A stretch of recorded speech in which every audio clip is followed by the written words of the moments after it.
sei que você ainda tá meio assim na mensagem hoje, que o negócio foi, né? Forte. Mas vamos lá, agora a gente vai fazer uma revisão, vai ser estilo quiz, só que você não vai precisar escrever. Então eu vou perguntar, você responde, eu corrijo. Vamos lá? Questão de 1 a 3. As cartas do Novo Testamento foram escritas por 3 motivos, que são... unificar a igreja, documentar os escritos e ensinar as pessoas. Unificar a igreja, documentar por escrito e ensinar as pessoas. Isso aí. 4.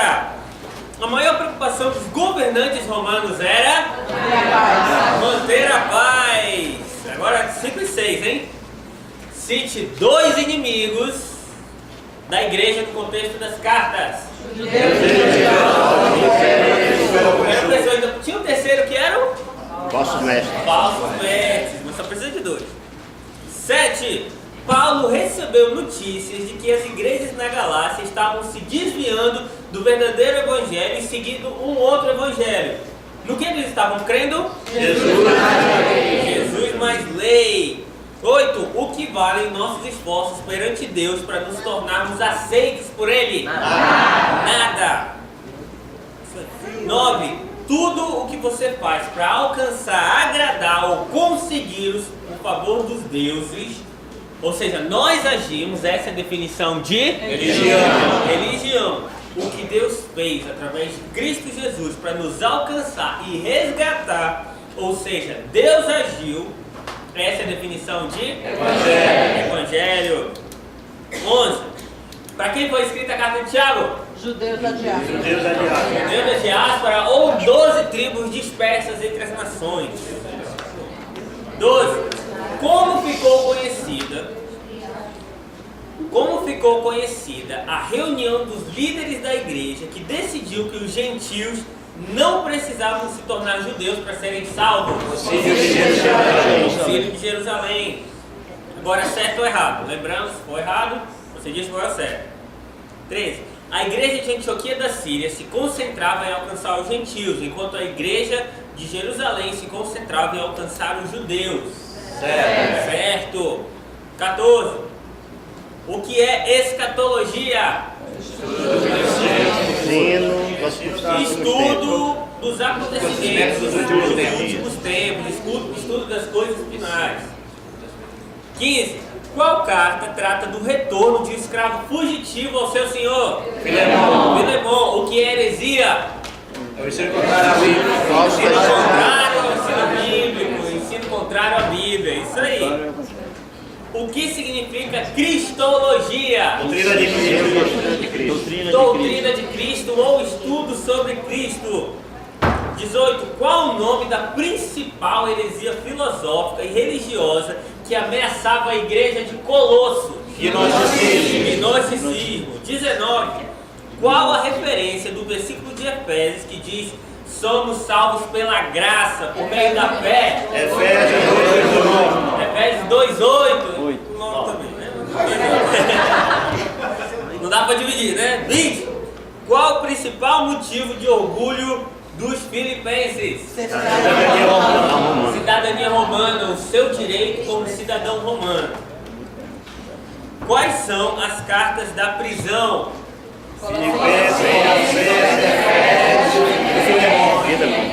Isso aí, muito bom. Colossenses, Filemon, Efésios e Filipenses. 22. Qual o nome da ilha onde Paulo deixou Tito como Creta. Quem Paulo deixou como pastor em Éfeso? Timóteo. Certo ou errado, hein? Sabemos com certeza que o autor de Hebreus foi Paulo. Errado. Deus sabe. 25. Onde Pedro estava quando escreveu suas 2 cartas? Em Roma. 26. Onde moravam os destinatários das 2 cartas de Pedro? Norte da Ásia Menor. Ásia Menor. Norte da Ásia Menor. O sofrimento, certo ou errado, hein? Sofrimento é a prova definitiva que não estamos sendo suficientemente fiéis a Deus. Estamos em pecado. Errado. Sofrimento faz parte da experiência humana. O sofrimento faz parte da experiência humana. Exatamente. 28. Em qual carta estão registradas as últimas palavras do apóstolo Paulo? 2 Timóteo. 29. Qual o nome do general romano que destruiu Jerusalém e o templo? Tito. Tito! Muito bom, vocês estão uma piada, hein? Gostei.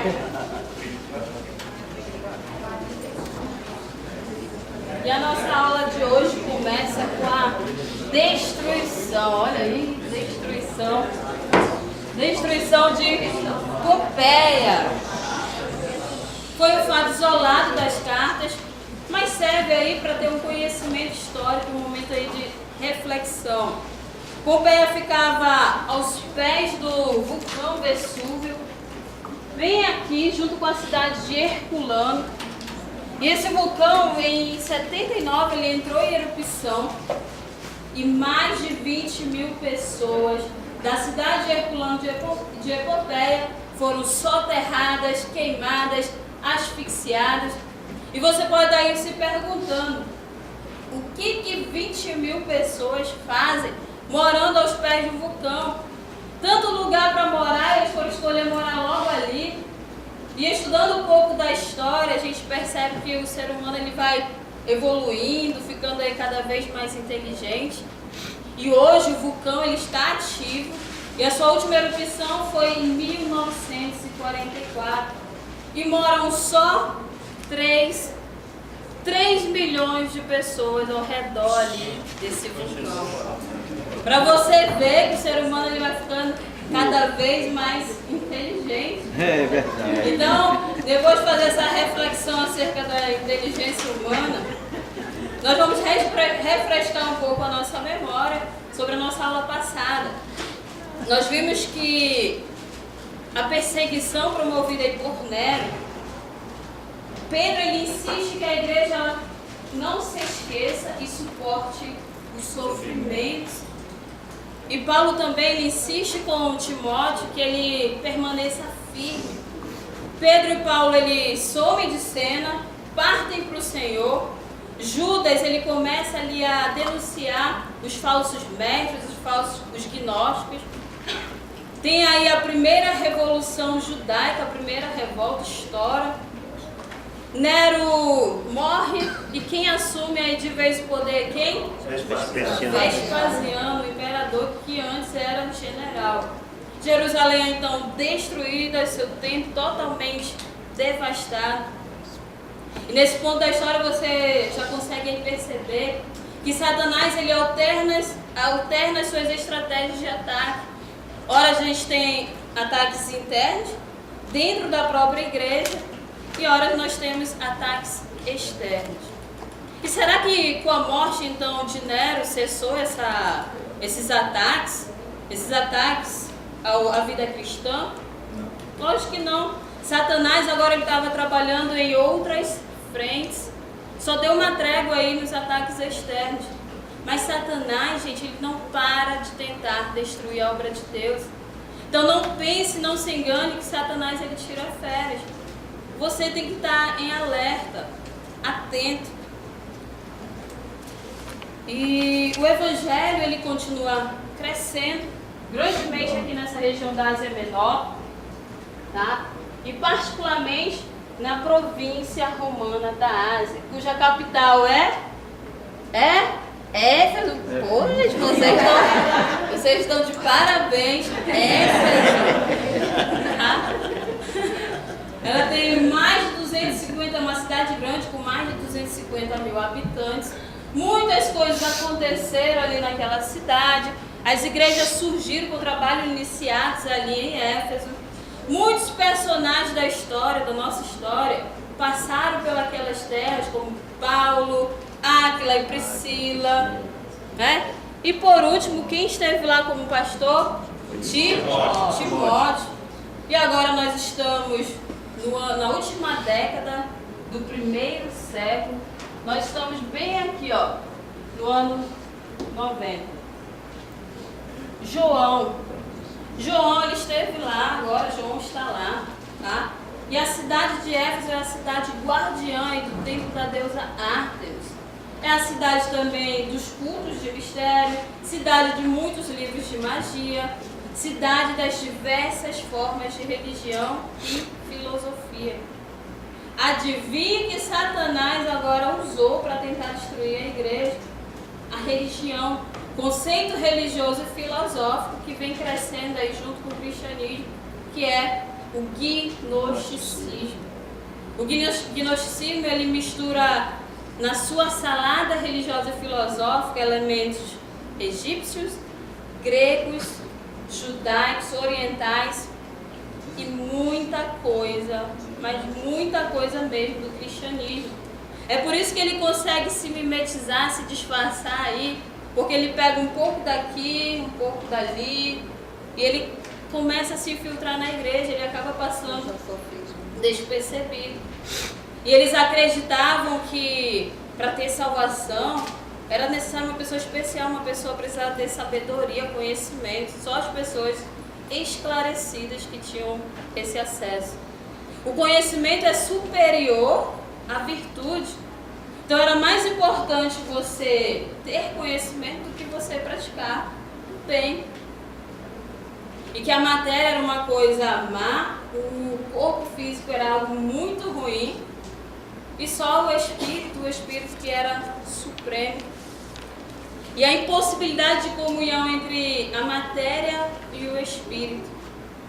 Então era impossível para nós termos comunhão com Deus enquanto nós fôssemos matéria, enquanto nós estivéssemos como matéria, porque o corpo era algo muito, muito ruim. Nós fomos castigados e por isso fomos almas colocadas aí, almas iluminadas colocadas dentro de cada corpo, nesse corpo desprezível, mal, ruim, um monte de besteira e leseira. E era isso, essas doutrinas, elas estavam se filtrando, levando crenças e incertezas para dentro da igreja. E as pessoas começavam a pensar, bom, se Deus ele é espírito, e espírito é bom, e espírito ele não se envolve com a matéria, então Deus ele não pode ter criado o mundo físico. Quem criou o mundo físico foram emanações, sopros distantes de Deus, derivados de Deus, que podia se envolver com o mundo físico. E Jesus era uma dessas emanações e nem era a principal delas. E Cristo ele, como a matéria é ruim, Cristo ele era espírito. E ele não tinha um corpo, ele não teve um corpo aqui. Ele era, na verdade, um fantasma que se passava por gente. E outros gnósticos, eles diziam, não, Jesus era um homem, Cristo era um espírito. E sabe quando Cristo, o Espírito, desceu em Jesus? No momento do batismo. Olha, Cristo, o Espírito, desceu em Jesus no momento do batismo. E antes da morte, quem morreu, o Cristo, o Espírito, saiu antes de Jesus morrer. E quem morreu só foi simplesmente o homem Jesus. Não tinha nada a ver, um homem qualquer que morreu ali. E então, se ele não morreu, como redimir os pecados? E começou um monte de blá, blá, blá, um monte de confusão. Começou a entrar na igreja. E você imagine a incerteza que estava adentrando na igreja. E é nesse meio que João, ele escreve a sua primeira carta. Aqui pelo ano de 90, tá? João ele escreve a sua carta. Onde é que João estava mesmo? Onde ele estava? Éfeso.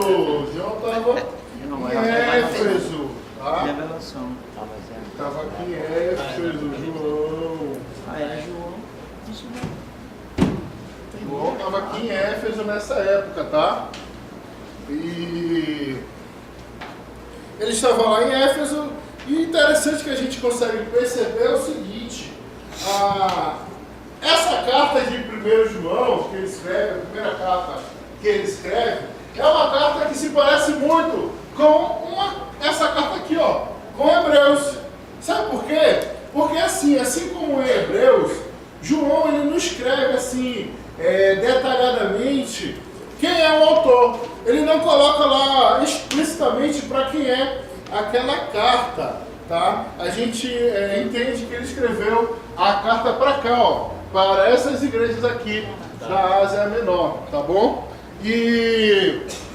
Mas assim como Hebreus, por exemplo, a carta de João, ela não tem assim uma introdução, uma saudação, igual como a gente vê no restante das cartas que Paulo escreveu.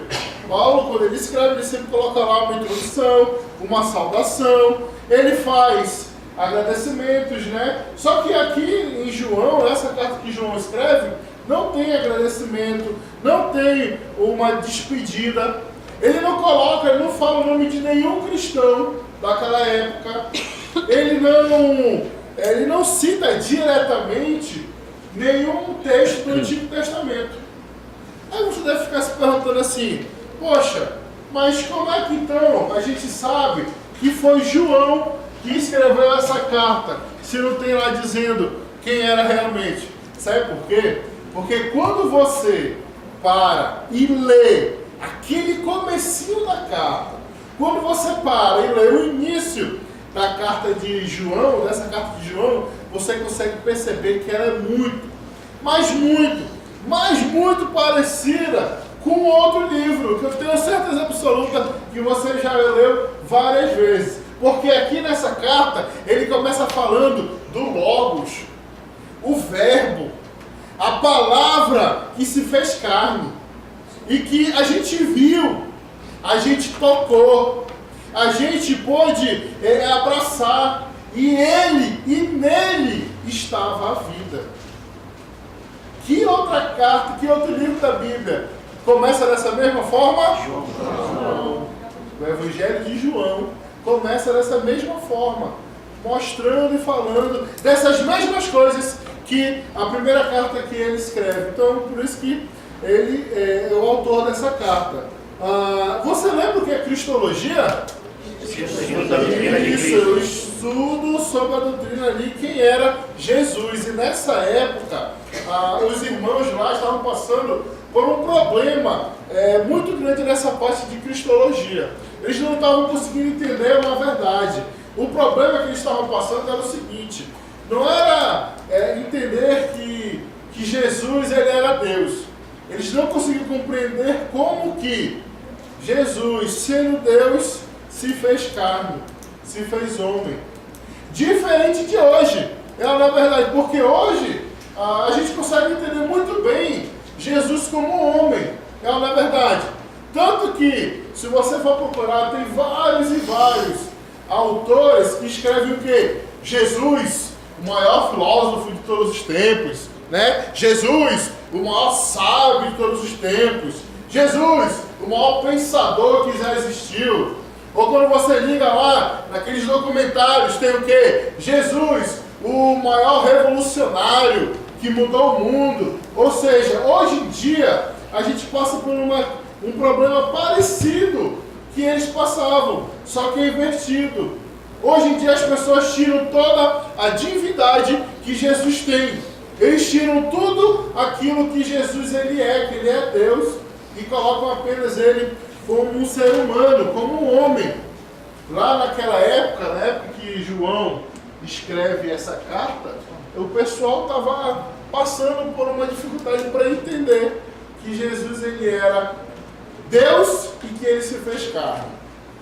Foi por isso que João ele enfatiza que de fato Jesus ele era homem e que de fato ele era Deus. É por isso que ele escreve assim, ó: aquele que desde o princípio pôde ser visto, pôde ser ouvido, pôde ser tocado. Ele diz que a palavra da vida, a criação, a palavra que criou tudo, se manifestou. Ele disse que nos deu a vida eterna. Ele morreu e ressuscitou de verdade. E o seu sangue é o sangue que paga, que perdoa os pecados. E tem mais. É possível sim ter comunhão com Deus e com o seu Filho. Esse discurso, gente, você precisa entender que quando João escreve isso, é uma coisa assim completamente contrário àquilo que o gnosticismo ensinava. aquilo que estava entranhado, que a professora acabou de falar, aquilo que estava entranhado dentro da igreja. Que o que o pessoal achava? Que a matéria, o corpo era ruim, a única coisa boa era o espírito. E eles, o gnosticismo ensinava isso, e quando João escreve essas coisas que eu acabei de falar, ele está falando completamente ao contrário. E João nos ensina que sim, a gente pode ter comunhão com Deus, e sim, que ele veio ao mundo. Tá? E ele esclarece que essa comunhão, ela pode ser testificada. Essa comunhão com Jesus, ela pode ser comprovada, ela pode ser atestada. Você pode ir até no cartório reconhecer essa comunhão através do Espírito que Deus nos deixou. Através desse Espírito é que a gente consegue ter essa comunhão com Deus. E como é que essa comunhão a gente consegue observar como é que ela é manifestada no nosso meio? Através de um negócio chamado obediência. É através de obedecer a dois princípios que ele faz questão de colocar na sua carta. Através, primeiro, de obedecer o princípio de amar uns aos outros. E ele deixa isso bem claro. Você consegue ter comunhão com Deus quando você obedece esse princípio de amar uns aos outros. Ele inclusive coloca lá, porque Deus é amor. Deus é amor. Ele escreve lá, porque Deus é amor. A gente deve amar uns aos outros. E João explica na sua carta isso, que não tem essa história de, não, eu amo a Deus, mas o meu irmão que está aqui na minha frente, eu não tenho nada a ver com ele, eu não converso, eu não falo, eu não chamo na minha casa. Não existe isso. João, ele deixa muito claro. Esse negócio de você amar a Deus e não amar o seu irmão, não tem nada a ver com ser cristão. Se você ama a Deus, você ama o seu irmão. Tá assim, ó, junto, anda de mão dada, tá enraizado um no outro. O outro princípio que você precisa obedecer para você mostrar que você tem comunhão com Deus é o princípio de não viver mais no pecado. Quando você não vive mais no pecado, você está mostrando que você tem comunhão com Deus e que você está obedecendo a Ele, tá? Então não existe mais você, não, eu amo a Deus, eu sou, poxa, eu e Jesus, a gente é um só, mas você vive naquele mesmo seu pecado antigo, você não está cumprindo com aquilo que você está falando, tá? Então vamos lá, quais são os dois princípios, tá, de obediência que a gente consegue através deles mostrar que nós temos comunhão com Deus? Amar uns aos outros e não viver mais em pecado. Isso, amar uns aos outros e não viver mais no pecado. E João, ele coloca, ele para não ter mais dúvida nenhuma, ele escreve assim, que o Jesus do batismo, lembra que a professora falou? Que eles não acreditavam que aquele Jesus que foi batizado, que desceu, que mergulhou nas águas, quando subiu, veio uma voz do céu e falou assim, meu filho, de quem me agrado, eles não acreditavam que era esse mesmo Jesus que tinha morrido na cruz. Tanto que João escreve isso. É o mesmo Jesus que foi batizado nas águas, é o mesmo que morreu na cruz. É o mesmo que derramou o seu sangue para nos salvar. E qualquer um que nega que Jesus, ele é Deus, e que Deus veio na terra através de Jesus, qualquer um que negar que Deus veio em forma de carne, através de Jesus, João ele diz assim, que essa pessoa que nega isso, ele é o anticristo. João foi pesado, né, agora, né? Mas é porque o negócio estava pegando naquela época. Paulo já tinha falado disso, Pedro já tinha falado disso, Judas já tinha falado disso, e agora João ele volta a falar sobre isso que estava enraizado dentro da igreja. É por isso que ele fala, aquele que nega que Jesus é o Filho de Deus e que ele vem em carne, esse é o anticristo. João, ele finaliza a sua carta assim, tranquilizando a gente, né? Tranquilizando as pessoas que iriam ler. Ele diz assim, aquele que tem o Filho tem a vida eterna. Olha que coisa maravilhosa, gente. Simples assim. Aquele que tem o Filho tem a vida eterna. E foi para isso que eu escrevi essa carta, para que vocês saibam que vocês têm a vida eterna. Eu digo lá.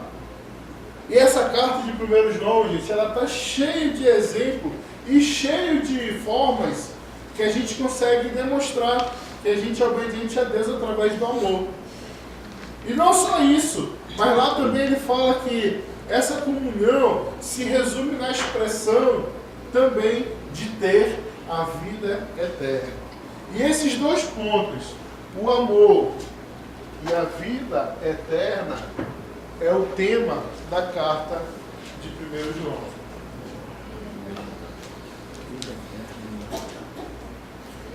Vida eterna e amor. E esse conceito, gente, de vida eterna, algumas pessoas dizem assim: não, a nossa vida eterna vai começar quando a gente morrer. Aí quando a gente morrer que começa a nossa vida eterna. Fica meio estranho, né? Você fala assim, para eu viver, eu tenho que morrer. Parece um negócio assim que não dá para entender.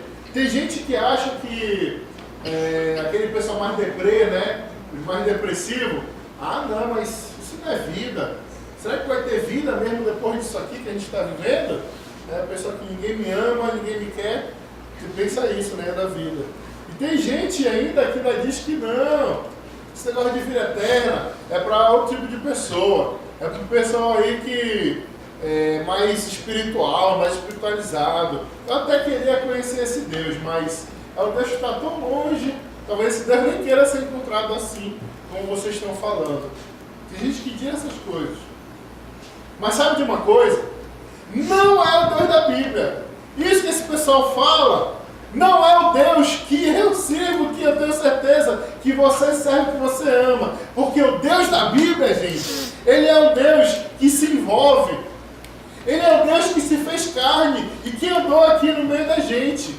Esse Deus que a gente ama, que eu tenho certeza que te ama e me ama, é o Deus que se sacrifica pela sua criação, que deixou a sua divindade para andar por aqui, teve fome, teve sede, suou, cansou, tudo isso por amor. Esse Deus é aquele Deus que quebra tudo que é barreira que nos separa dele. Esse Deus é aquele Deus que aniquila com a separação entre o espírito e a matéria. É isso que o livro de 1 João, que a carta que João escreveu, fala. E a gente garante essa vida eterna é agora. A partir de agora a gente já começa a viver com Jesus. E quando a gente morrer um dia, é só uma continuidade. Ele escreve, ele fala essas coisas para que vocês tenham certeza, tenham convicção disso, tenham segurança de viver com Jesus. Não há por que duvidar, não há por que temer, porque aquele que tem o Filho tem a vida. É isso que ele fala. Então, quem é o autor da carta? João. Qual foi o ano que ele escreveu? Onde é que ele estava? Qual é o tema da carta? Vida eterna. Ele escreveu para onde? Aqueles que amam de fato o Senhor, gente, tem vida antes da morte, tem vida depois da morte. Agora sim. Na verdade, a Bíblia diz que não há mais nem morte. Nem morte. Para aqueles que... É isso que nós acreditamos. Então, né, irmão? Vocês já devem estar cheio de tema na sua cabeça, né? Deve estar sonhando hoje, batendo assim, fazendo assim. Isso é sonho. Então você sabe que o tema de 1 João, que você acabou de ver, é vida eterna e amor. Mas aí, para ajudar você com essa confusão toda que deve estar na sua cabeça, a gente vai dar uma simplificada nesse tema. E a gente vai ficar só com a parte do amor. Porque você já está acostumado na NIB, né? Toda vez que amamos aos outros, você lê 1 João de cabo a rabo, eu tenho certeza disso. Então, quando eu falar 1 João, você já diz assim, qual é o símbolo do amor mesmo? Como é que a gente faz de amor? Qual é que é amor? Amor, né? Coraçãozinho, né? Então, quando eu disser 1 João, você responde com? Amor. 1 João? Amor. Vamos ver se você está ligado mesmo. Lá no comecinho, lá, despertar, levantar um pouquinho. Desde o começo, vamos fazer a revisãozinha aqui.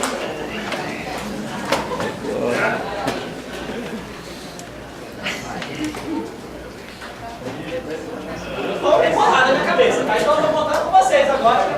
vai um alto, a pessoa já chega assim, meio sufoco. Vamos lá. 1, 2, 3. Tiago. A fé verdadeira transforma. Justificados pela fé. 1 Tessalonicenses. A volta de Cristo e o padrão de Deus para mim. 1 Coríntios. Deixe de ser criança. 2 Coríntios. Finanças e defesa do apostolado. Romanos. Boas notícias. Colossenses. Conheçam a Cristo. Filemão. Todos são iguais.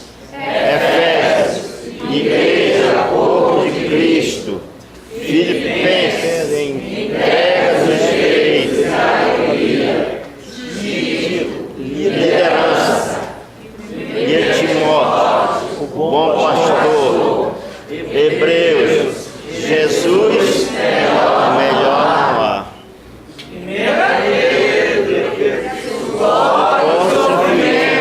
Segunda Pedro. Não se esqueçam. Segunda Timóteo. Judas. Falsos mestres. 1 João. Amor.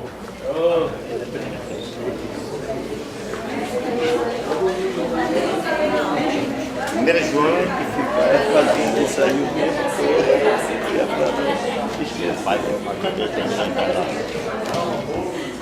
E pouco tempo depois de escrever a sua primeira carta, João ele retoma os mesmos assuntos da sua carta anterior. Só que agora ele não escreve aquela carta longa, não. Ele faz só... Ele escreve só um bilhetinho. Um post-it, né?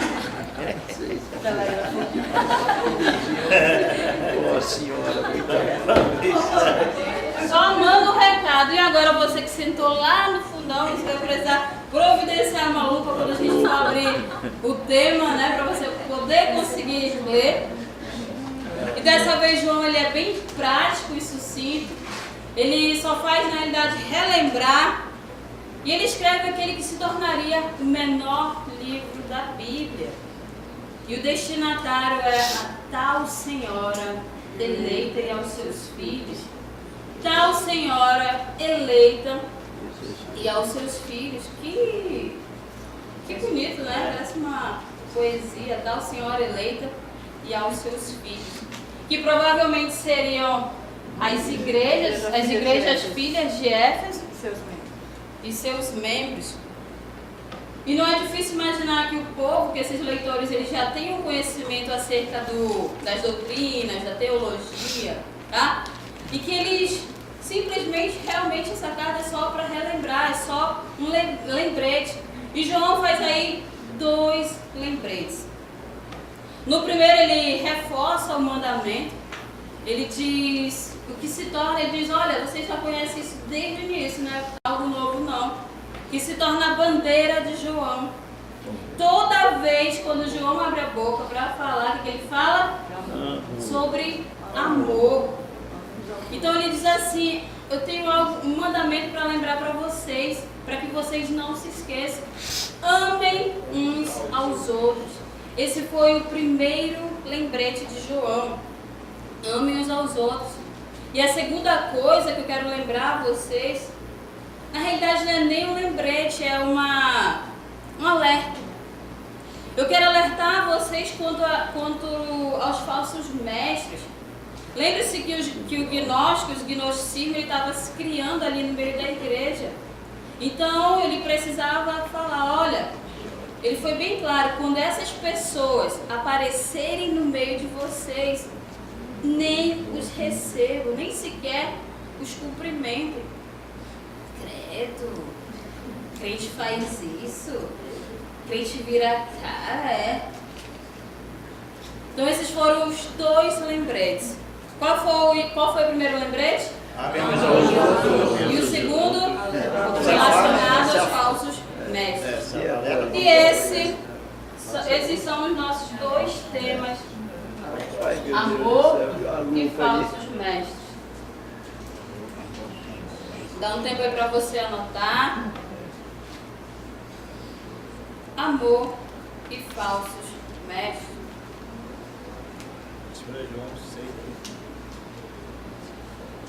Você deve ter se perguntado: pô, tem tanta gente que eu devo amar, me dedicar, receber. E tem tanta gente também que eu nem sequer devo cumprimentar. Que coisa difícil isso, né? E João, ele tem outras coisas para falar, só que como a igreja está bem ali, como diz o amado, né? Bem ali, bem pertinho. Então ele disse essas outras coisas por resolver numa visita. Então ele deixa algumas coisas para quando ele for lá.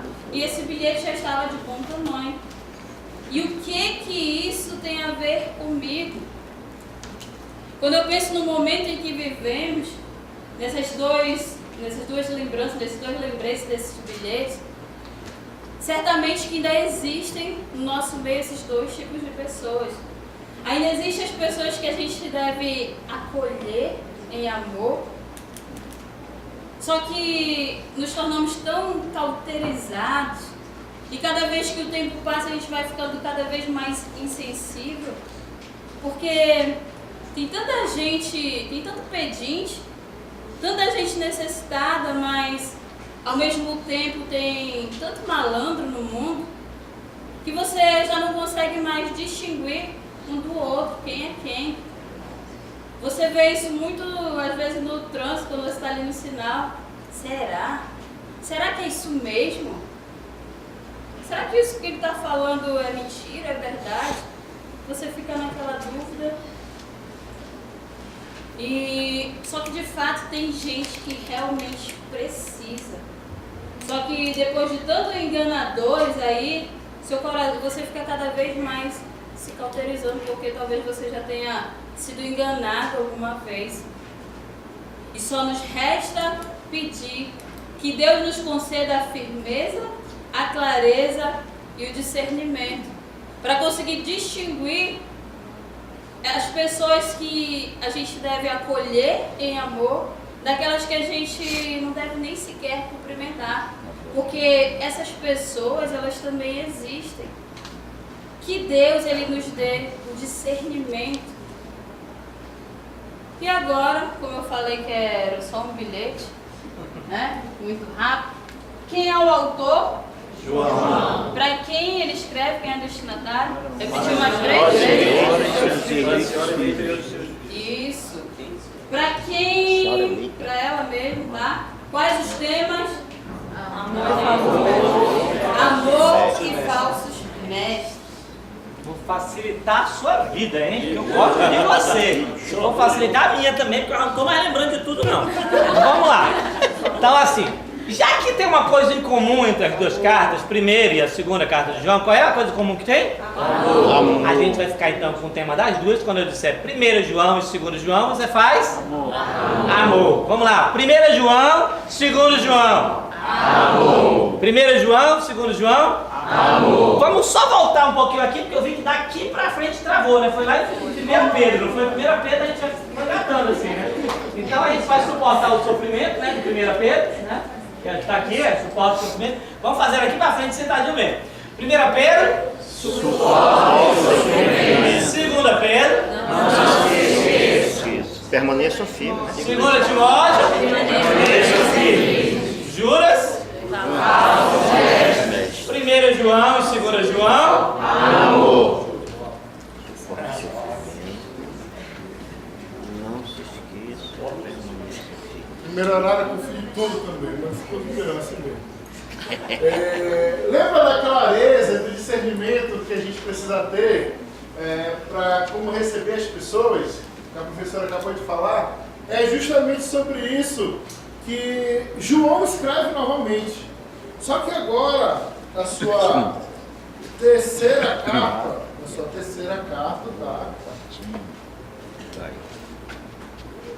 Aqui na sua terceira carta,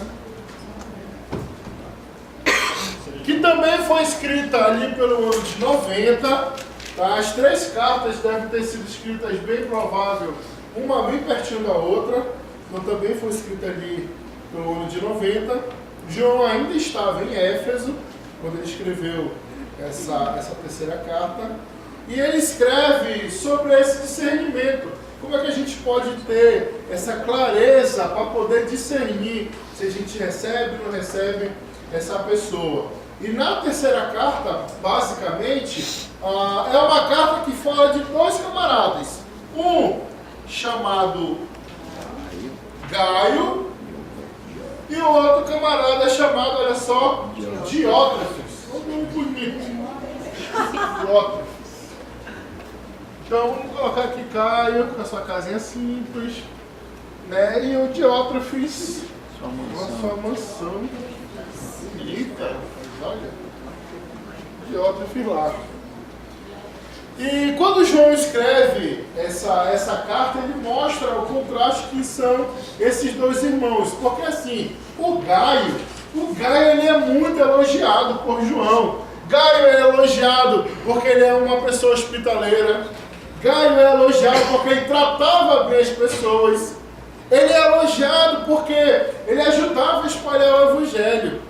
Ele é elogiado porque ele gostava de receber missionários na sua casa. Gaio, ele era elogiado porque ele amava as pessoas. Se tem uma coisa que Gaio podia colocar bem grande na porta dele, ou assim, colocar uma bandeira bem grande para todo mundo ver, era isso aqui, ó. Seja bem-vindo. Seja bem-vindo.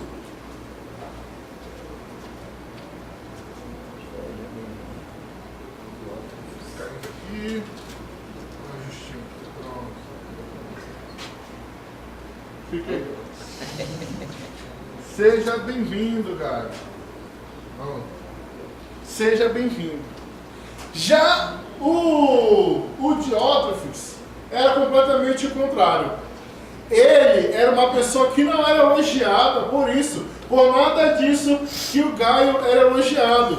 Já o Diótrefes, ele não gostava, ele não recebia as pessoas na sua casa. E pior que isso, ele não deixava os irmãos receberem as pessoas nas suas casas. O Diótrefes, se ele pudesse colocar uma placa lá na frente da casa dele, seria essa aqui, ó. Não tem clube.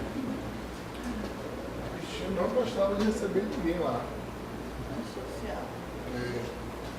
E Diótrefes, João escreve lá que ele era provável que ele tinha um cargo de liderança naquela igreja. Por quê? Porque a Bíblia fala que ele expulsava as pessoas da igreja.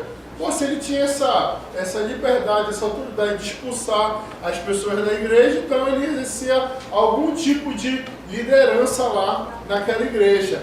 Aí você deve estar pensando assim, ah não, mas o Diótrefes lá, ele está fazendo aquilo que João falou, né? Poxa, ele está mandando embora, ele está expulsando aquele pessoal que não gostava muito de Jesus. Ele estava fazendo o quê? Ele estava tendo zelo pela igreja. Mas, na realidade, não era nada disso. Na realidade, João escreve que o sentimento que Diótrefes tinha era de egoísmo. Ele era meio egoísta porque ele se achava acima dos irmãos. O Diótrefes, ele era assim, ó, ele como se fosse um VIP, né? Ele se achava uma pessoa superior das outras. Por quê? Ele tinha a função lá dele de liderança dentro da igreja, então ele se achava melhor que os outros. Se a gente for observar a atitude ou do Gaio e do Diótrefes lá, qual atitude você acha que eu e você, a gente deve ter? A de Gaio. Qual é? A de Gaio. E João, ele adverte Gaio e fala sobre isso, olha, continue. E não é porque o Diótrefes lá, ele tem uma posição de liderança dentro da igreja, que você vai fazer o que ele faz. Continue sendo hospitaleiro, não faça aquilo que ele faz. E hospitalidade, adivinha? É o tema da carta. É o tema da carta de 3 João. Tá? Hospitalidade.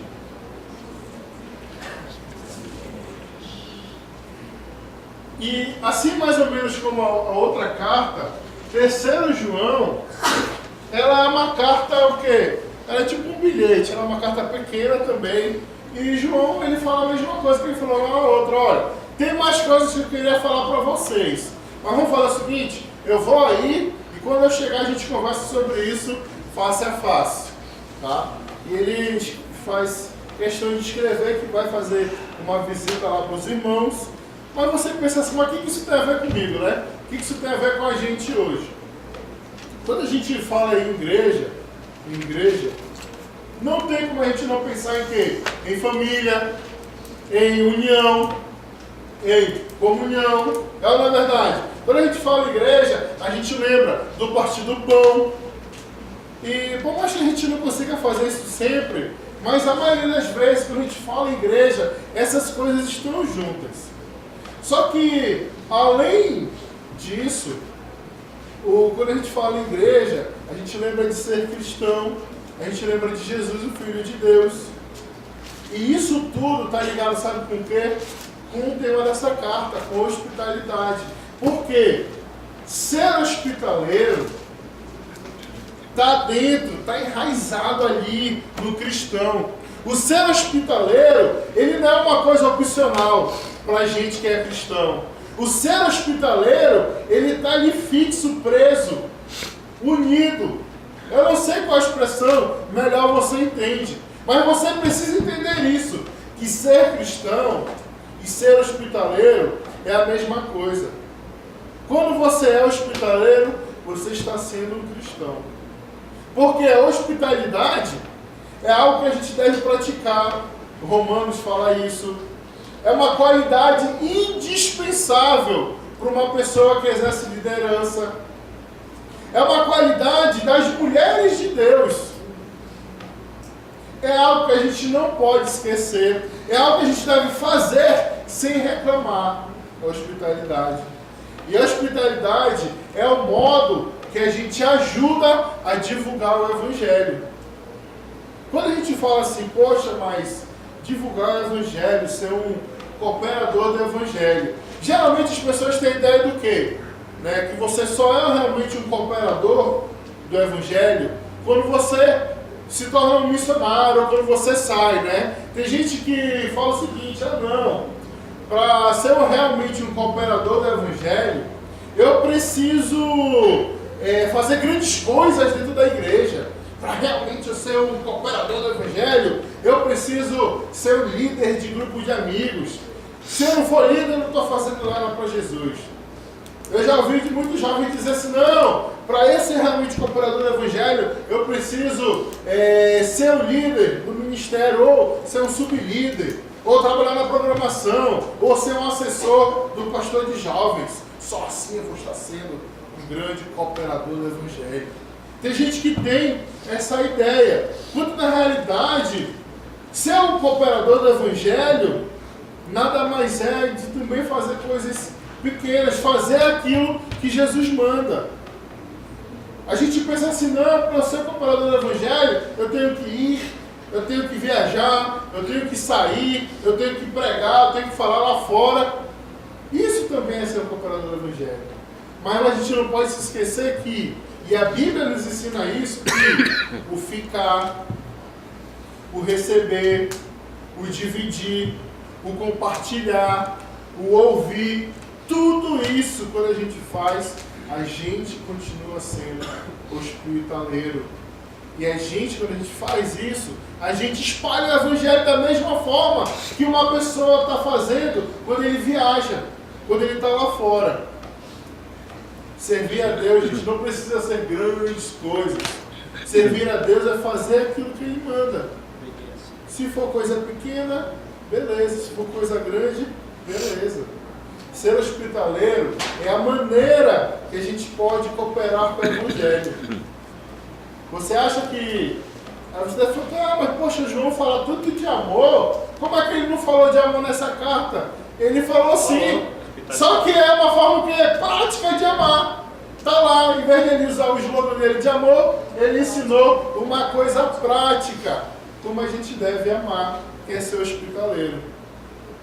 Eu nunca esqueço, gente, de uma vez, que eu e o grupo daqui da igreja, do Strike do São Cidadania, a gente foi lá em Minas Gerais, numa igreja chamada lá em Manhumirim, uma cidadezinha. E para a gente chegar lá, a gente precisou ficar num local onde ninguém, só uma pessoa, conhecia a casa. E a mulher abriu, a casa dela não era muito grande, era um pouquinho maior que essa sala, mas ela abriu a casa dela para mais de 60 pessoas. 60 pessoas que ela nunca nem tinha visto, nunca nem tinha falado. Mas ela abriu a casa, ela foi o quê? Ela foi hospitaleira. Ela contribuiu ou não contribuiu com o Evangelho? Contribuiu muito, porque até hoje eu não esqueço disso. Ela preparou um banquete gigante, churrasco, comida, e não pediu R$1. Eu fui tentar dar R$10 para ela, R$20. Ela, sai daqui com esse dinheiro, para tentar ajudar. Gente, uma das coisas que Deus ele manda fazer é isso. É a gente ser hospitaleiro. Na sua casa, não importa se a sua casa é desse tamanhozinho, igual a do Gaio, ou se a sua casa é grandona assim, igual a do Teófilo. Faça aquilo que Jesus manda. Hospitalidade é amar uns aos outros. Você que é líder de grupo de amigos, de casal ou de jovens, mais os de casais, que se reúnem dentro das casas, você precisa ensinar isso para os casais que participam do seu grupo. Ensinem esse princípio para eles, que hospitalidade é ser cristão. Hospitalidade é você receber as pessoas e amar as pessoas. Então, quem é o autor aqui da carta de João? Ele escreveu para quem? Gaio, né? Qual o tema da carta? Hospitalidade. Qual foi o homem que ele escreveu? Beleza. Nesse sentido de que fazer o que Deus quer, né? Fazer coisas grandes, né? É fazer só o que Deus mandou. Tem uns verbos outros aí, além de ir, fazer, varrer, limpar, né? Esses que dão uma ideia, né? Pregar, né? São verbos bons também, que são coisas que Deus mandou a gente fazer também, e é modo de cooperar também com o Evangelho. Mas vamos voltar lá para o tema da carta, né? A hospitalidade. A gente está em 1 João, 2 João, o que é? Terceiro João, você vai pegar o seu dedinho, soltar mais um, vai fazer assim, ó. Hospitalidade, entendeu, né? Ó, seja bem-vindo, né? Mas você tem que me convencer que eu quero visitar você, né? Então, sorrisão, né? Hospitalidade. Entra aí, vai. Como é que é? Então, 3 João? Hospitalidade. 1 João, 2 João? Amor. 3 João? Hospitalidade. É isso aí.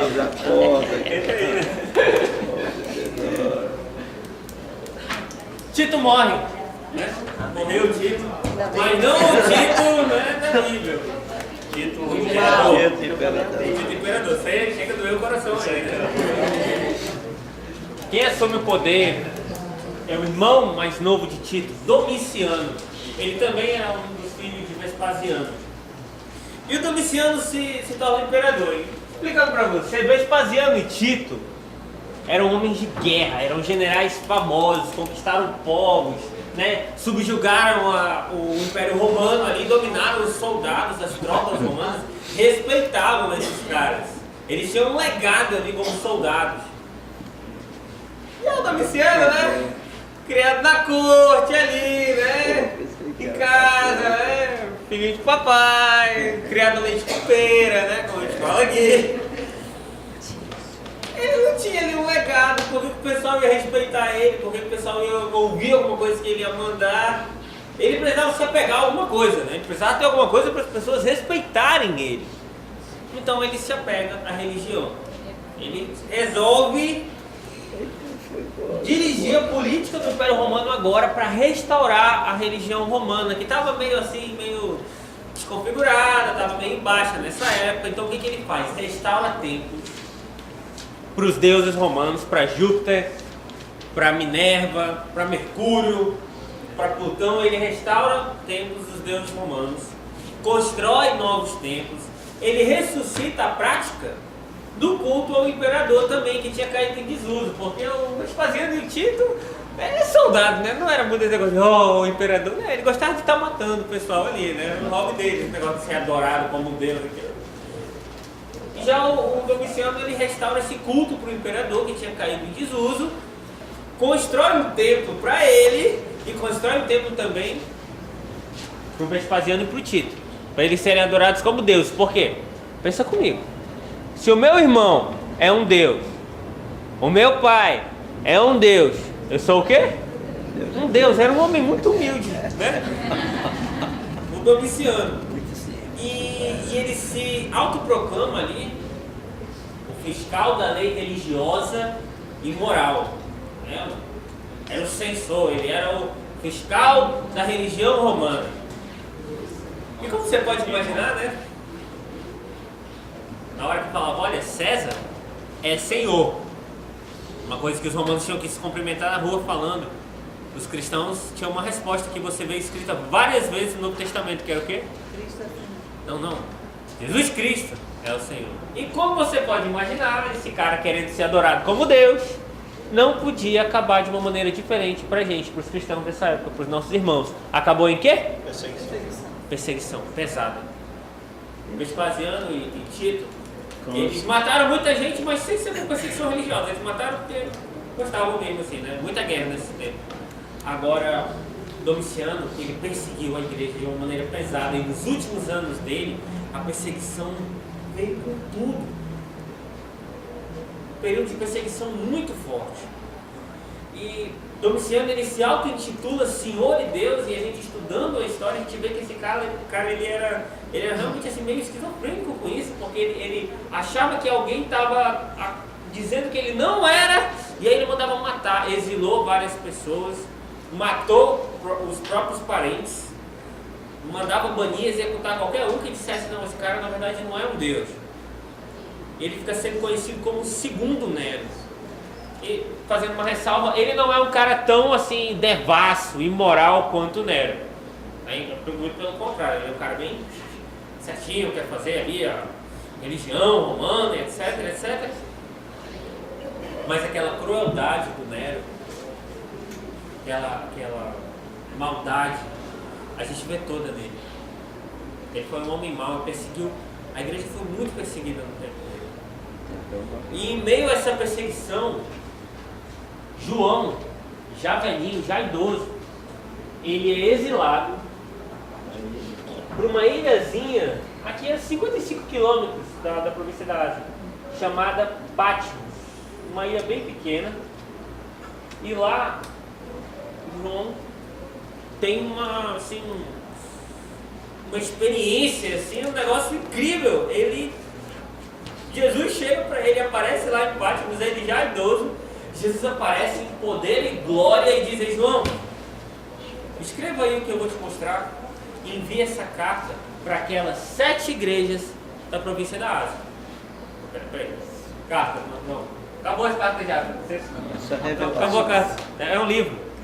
Não, na verdade,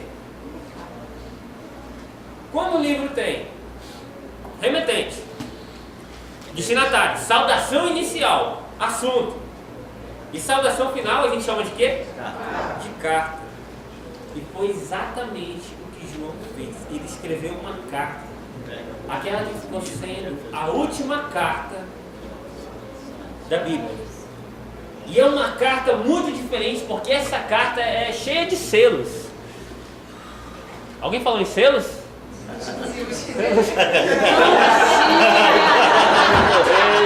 Ufa! Quase que eu não conseguia chegar aqui, olha. Fui pegar o intervalo 0, 0, 0, quase não acaba os zeros.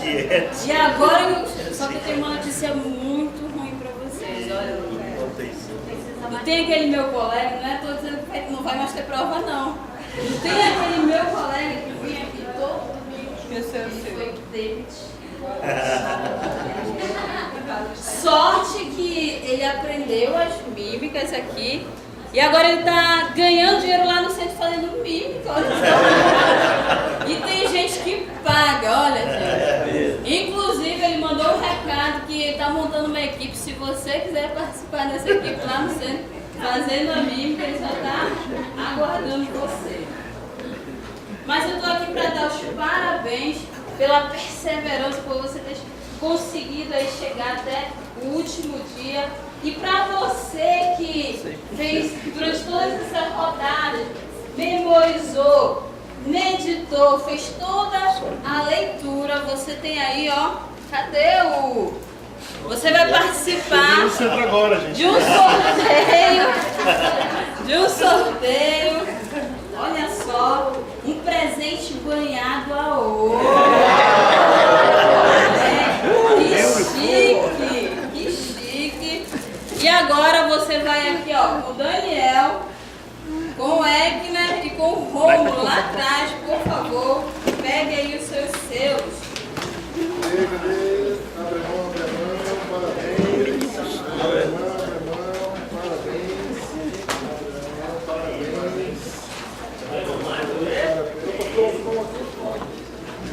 Isso aí. Abre a mão, parabéns. Mais, abre a mão, parabéns. Peraí, não balança. Opa! Cadê o pessoal? Abre a mão. Parabéns. Cadê? Abre a mão, parabéns. Abre a mão aí, parabéns.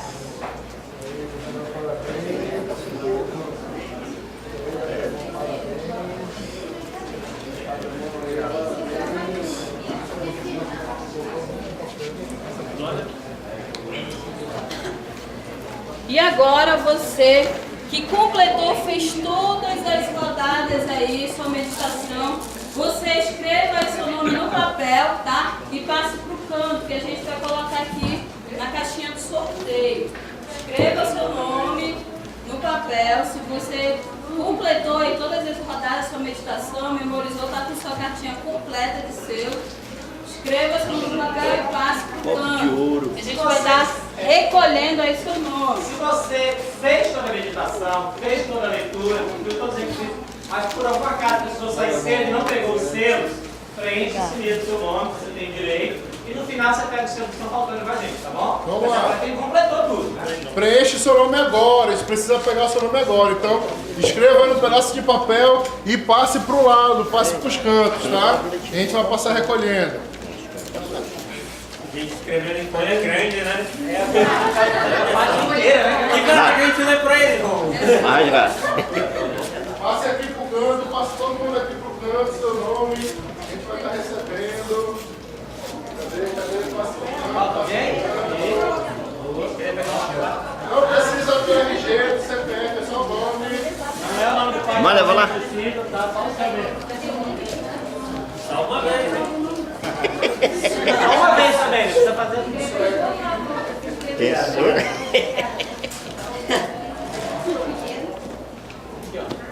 Cadê? Já.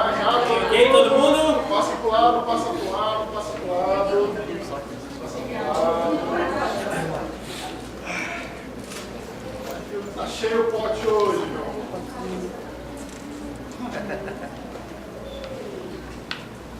Essa carta, ela começa de uma maneira diferente. Ela começa assim, apresentando o autor.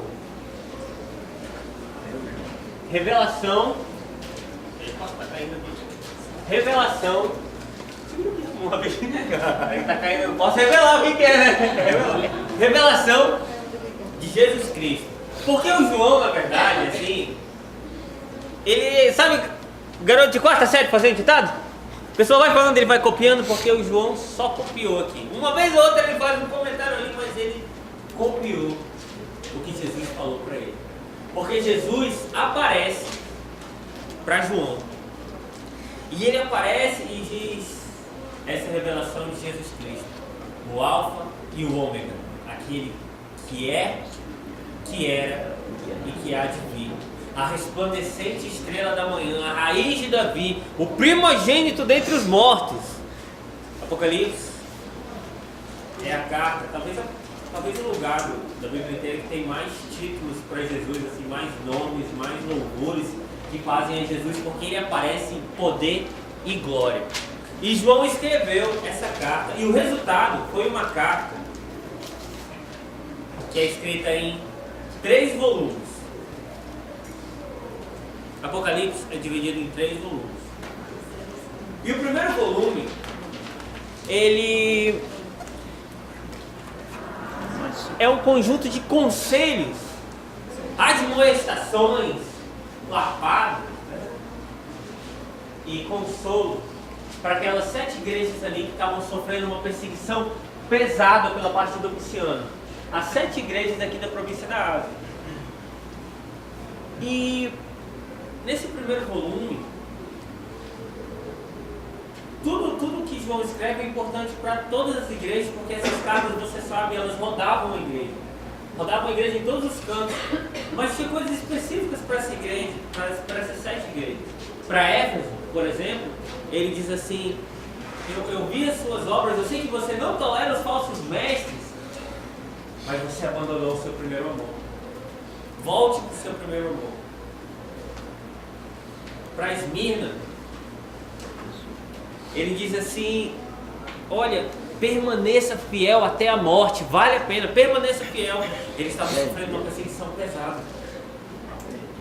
Para Pérgamo e para Tiatira, eles são advertidos contra falsos mestres. Não dê ouvidos para essa mulher, para essa profetisa, para essa Jezabel. Não dê ouvidos para os falsos mestres. Não permita que a imoralidade entre aí na igreja. Para Sardes, ele diz assim: acorda, Sardes, acorda, você está dormindo no ponto, Sardes. Obedeça. Para Filadélfia não leva lapada. Ele diz assim: eu sei que a sua força é pequena, você é pequenininha, mas você tem me obedecido, não tem abandonado. Mesmo em frente a essa perseguição. E ele faz uma promessa de cuidado frente a essa perseguição. Para Laodiceia, leva a pior lapada de todas, ele diz assim: você tem um gosto horrível. Você não é nem quente, nem frio. Por isso eu quero vomitar você. E aí, tem abandonado o primeiro amor. Tolerar a imoralidade, está ouvindo falsos mestres, está dormindo no ponto, ser morno, né? Você imagina o João ouvindo essas coisas, nessas igrejas aqui que ele tinha dedicado a vida dele, né? Eu acho que aí o João já bem velhinho, ouvindo isso aí das igrejas que ele tinha batalhado tanto, né? Deve ter ficado triste. Aí Jesus foi lá e consolou o velhinho, né? Não, velhinho não, né? Idoso, né? Respeita o São João, né? É idoso, né? Ele consola. João já bem idoso. E vem o segundo volume, que fala sobre o futuro da Terra. Coisas que vão acontecer. Que é o segundo volume de Apocalipse, começa ali no final dessa parte do conselho para as 7 igrejas. E esse segundo volume ele é incrível, porque é aquela parte que a gente gosta de ler e não entende, né? É um conjunto de visões grandiosas, assim, revelações, imagens e coisas que estavam acontecendo com aquelas igrejas ali e coisas que vão acontecer com aquelas igrejas e com todas as igrejas e com o mundo inteiro. É um conjunto de visões e revelações e coisas e a gente nota que o João nessa hora ele estava tentando anotar e viu um barulho, ele anotava, teve um barulho, aí viu um negócio, porque é cheio de coisas.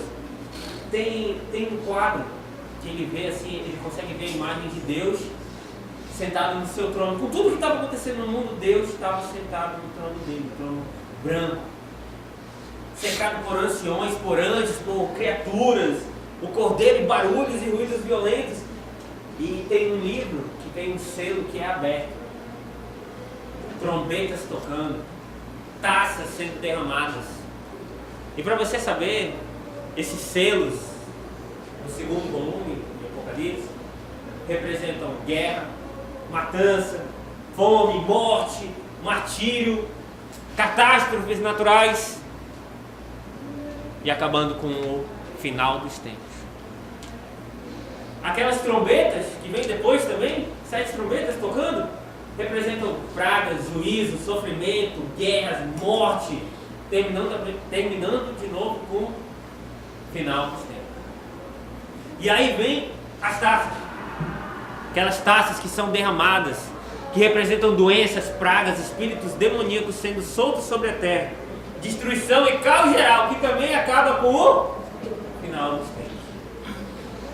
E no meio de todo esse negócio acontecendo de taça, trombeta, anjo, tem algumas informações importantes de como vai ser o governo do mundo na época do fim, o governo mundial, conflitos espirituais, guerra nas regiões celestiais, adoração, anjos, falsa religião em alma. E no fim, a destruição final da morte, do pecado, com Jesus vindo em poder e glória num cavalo, numa nuvem, com a espada da palavra saindo da boca e acabando de vez com os problemas desse mundo. E aí a gente vem no terceiro volume, que é Nova Jerusalém. Ele descreve ali a cidade branca, descendo do céu. Dá a descrição assim, inclusive da planta da sua futura casa. Vai ter tantas colunas, vai ser desse tamanho, desse comprimento, vai ficar assim, desse jeito, as ruas vão ser desse jeito, vai ter ouro, lá não vai ter mais choro, não vai ter mais lágrimas, não vão ter mais problemas. E ele encerra esse terceiro volume com aquelas palavras, com aquelas palavras de incentivo que vão ecoar desde esse ano aqui, desde esse primeiro século até hoje. Encerra com: eis que vem em breve. Não espere, vale a pena. E o que isso tem a ver comigo agora? Faz tanto tempo que isso foi escrito, né? E ele está ouvindo em breve lá 2000 anos atrás, né? Mais do que uma carta para saciar aquela nossa curiosidade que a gente tem que saber o que vai acontecer no próximo capítulo, né? O que vai acontecer, como é que vai ser, o negócio meio assim. Mais do que para matar a nossa curiosidade, Apocalipse é uma carta que fala que a gente tem esperança. É uma carta de consolo para aqueles nossos irmãos ali que estavam sendo queimados vivos, estavam sendo, esquartejados nas ruas, nessas 7 igrejas que estavam sendo muito perseguidas. Era uma carta de consolo para eles, é uma carta de consolo para a gente também. Porque serve para lembrar, olha, esses reis poderosos, os reinos do mundo vão ser reduzidos a nada. O governo do mundo foi entregue por Deus. Ele repete isso várias vezes. O soberano dos reis da terra. Que serve para lembrar a gente que depois das trevas tem a luz, depois do sofrimento vem paz, depois do trabalho vem o descanso, e depois das muitas lágrimas que vocês derramaram, vai vir alegria. Servir de memorial para eles e tem que servir de memorial para a gente também. É incrível a gente poder ver que a nossa vida ela tem um significado que não vai acabar aqui, que não importa o problema que vier na sua frente. A gente tem um livro que diz que a história acaba bem pra gente, acaba assim, e nós estaremos reinando com Jesus Cristo, com o Senhor para todo o sempre. A gente conhece o último capítulo, a gente sabe, acaba tudo bem, o futuro está garantido, que é o tema dessa carta, é o tema de Apocalipse.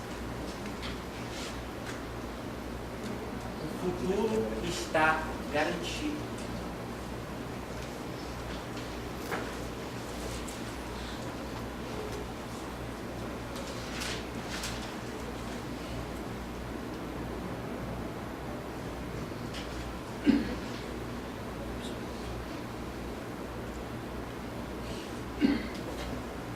Entender isso dá coragem para a gente prosseguir, como Paulo fala, de fé em fé.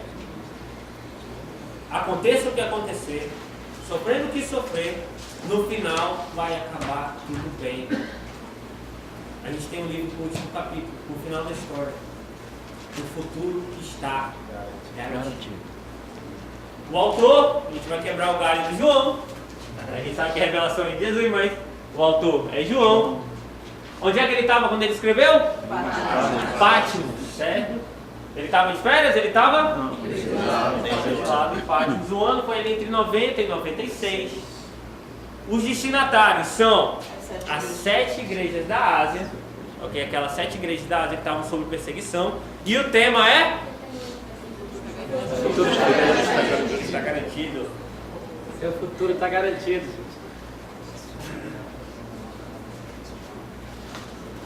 E olha, isso não é propaganda de plano de previdência privada não, tá? O seu futuro realmente está garantido, tá bom? Acredite nisso. Nosso futuro está garantido. E como quem espera um futuro e um futuro glorioso, o gesto para o futuro está garantido, a gente vai fazer assim, ó. Você vai botar a mãozinha aqui e vai dar aquela empurradinha para frente assim, como quem já está enxergando, já tô vendo ali, ó. Tô vendo, tá bem ali, já tá na esquina, tá bom?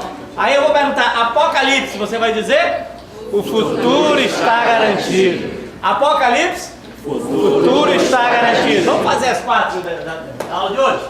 A gente começou com 1 João, 2 João, amor. 3 João, hospitalidade. Apocalipse, o futuro está garantido. E agora você vai ficar de pé que a gente vai fazer o povo agora.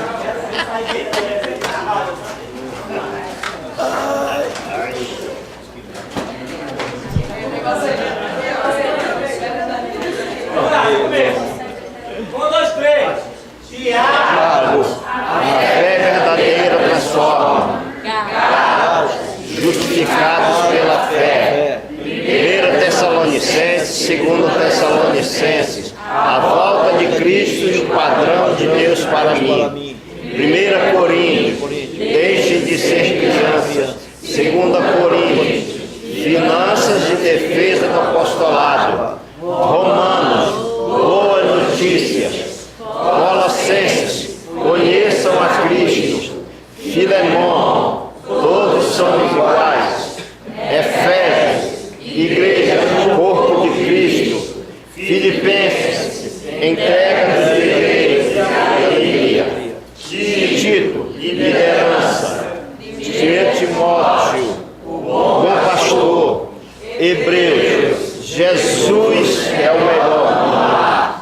Pedro. Suportem o sofrimento. Não se esqueçam. 2 Timóteo. Permaneçam firmes. Judas. Falsos mestres. 1 João, 2 João. Amor. 3 João. Hospitalidade. Apocalipse. O futuro está garantido. está mesmo, pode sentar, parabéns. Aí o camarada assim, eu passei a minha vida toda aprendendo que as cartas começavam em Romanos, terminavam lá em Judas, e o camarada veio meter Apocalipse no meio agora, né? Continue assim, que você aprendeu. A máquina é uma carta. É uma carta. Você viu que é uma carta. Então eu trouxe uma toalha até aqui, porque não tem como dizer o que eu vou dizer pra você agora sem não chorar. Eu choro todas as vezes, até ensaiando isso aqui eu choro. E realmente choro. Porque é assim. Isso aqui tudo, gente, foi escrito pra gente de verdade. A gente colocou um monte de fundo histórico para você perceber que era gente mesmo, gente como você, gente como eu, que vivia no mundo de opressão, de imperadores, né, de viagens. Era gente. Gente com lugar específico no tempo, lugar específico no mundo, na história.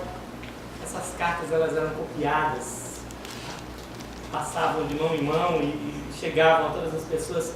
Paulo fala lá em Colossenses, olha, estou escrevendo para vocês, peguem essa carta que eu estou escrevendo para vocês, levem lá para o pessoal de Laodiceia ler também. Peguem a carta que eu mandei para Laodiceia e leiam vocês também aí. Não tem na minha Bíblia a carta de Laodiceia, nem na minha, não chegou para a gente, né? Pedro diz assim, olha, o que eu estou escrevendo, que as mesmas coisas que estão escritas em todas as cartas de Paulo, ou seja, ele já tinha lido, e eles todos haviam lido também, né? Vocês sabem disso. Mas só que não acabou naquele tempo, não. Virou história. Chegou até a gente.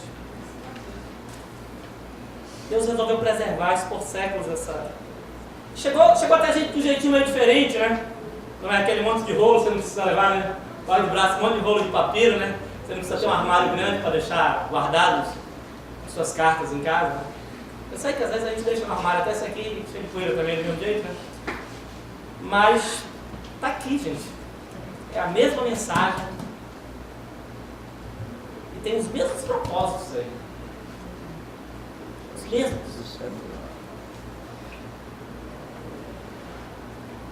De fato, pouca coisa mudou no mundo. Pouca coisa mudou no mundo porque o ser humano mudou muito pouco.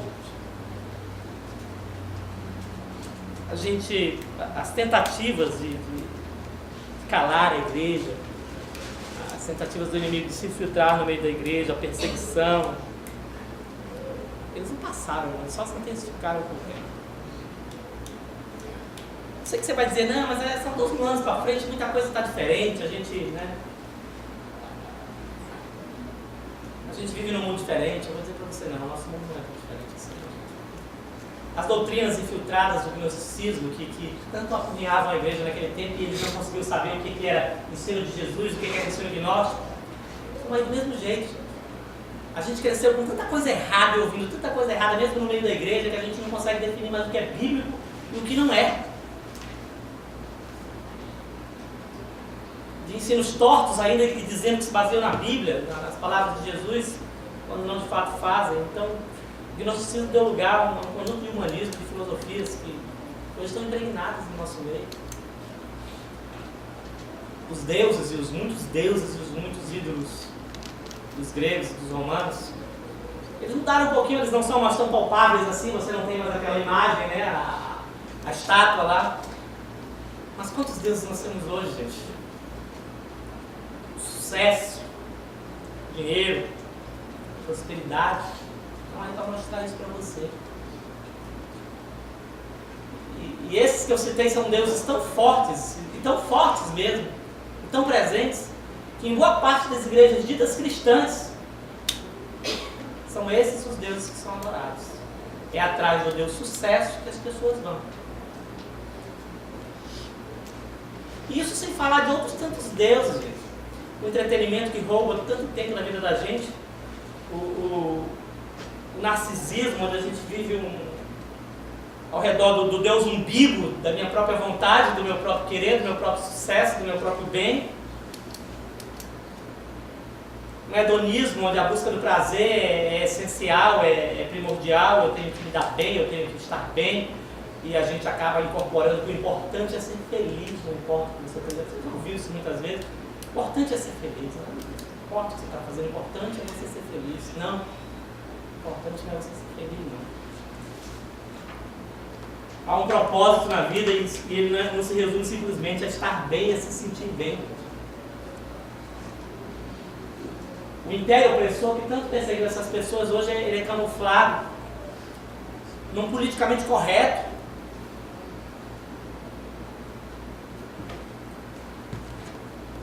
Onde a gente pegou a fé que a gente diz que tem e renegou para o final de semana. Porque não é politicamente correto falar de Deus no trabalho, porque não é politicamente correto falar de Deus na escola. Então eu convido, aí o pastor prega lá no final de semana. Porque não é politicamente correto, a gente transformou Jesus em religião.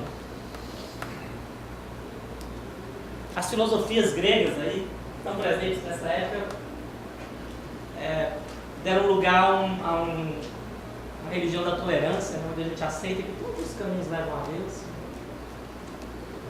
Que Deus é de fato só um conceito que a gente tem, no fundo é o que a gente acaba pensando, para manter a nossa ética, para manter os nossos padrões éticos, só fruto da minha imaginação. Pouca coisa de fato mudou no mundo. E pouca coisa mudou porque o ser humano mudou muito pouco. Você ainda deve estar imaginando, não, mas a gente tem muita tecnologia, eu tenho um smartphone que se conecta a uma rede mundial de satélites e acessa a internet e faz milhares de coisas maravilhosas, e mudou sim. Quer dizer, nós não mudamos, gente. Nós não ficamos mais inteligentes, nós não ficamos mais sábios, o tempo passou.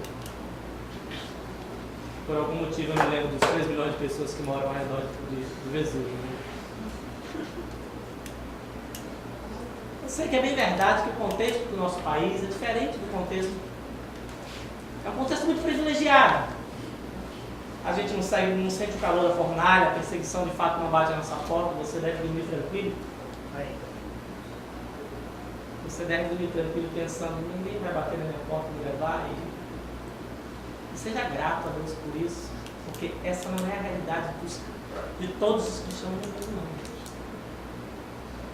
Nesse exato momento ainda tem irmãos nossos vivendo e morrendo literalmente pelo que acreditam. Seja grato a Deus pela liberdade que você tem, pelo privilégio que Deus nos deu. A gente reclama tanto do nosso país, tanto. E agradece muito pouco a Deus por ele ser como ele é, pelo que Deus nos deu. De fato, o nosso maior perigo não é ser perseguido, não é ser morto. O nosso maior perigo é a gente esquecer o primeiro amor. O perigo que a gente enfrenta no nosso dia a dia, de fato, é a gente começar a tolerar os falsos mestres, a imoralidade no meio da igreja e dizer, não, isso é normal, é coisa do mundo moderno. Acontece, é natural. Nosso maior perigo é dormir. Você tomar uma apatia, sabe? Não deixa como tá para ver como é que fica, né? Quando a gente vai levando a vida cristã e vai transformando o evangelho em religião.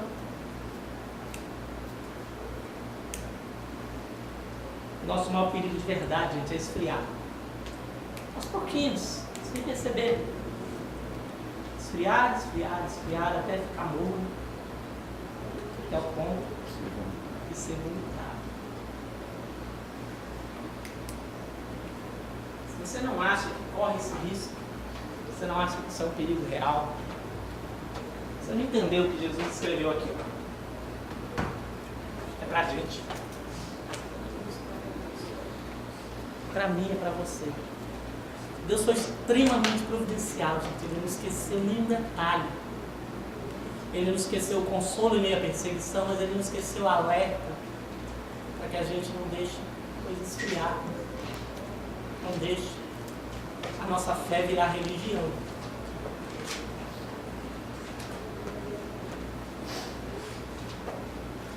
A gente vai terminar ainda com um pouquinho de história. Ainda tem um pouquinho de história, né? Vai achar que eu sou professor de história, né? Sou não. Mas no finalzinho, ó, último século, ali, o Domiciano morreu, o imperador morreu, em 1996. O João retorna para Éfeso.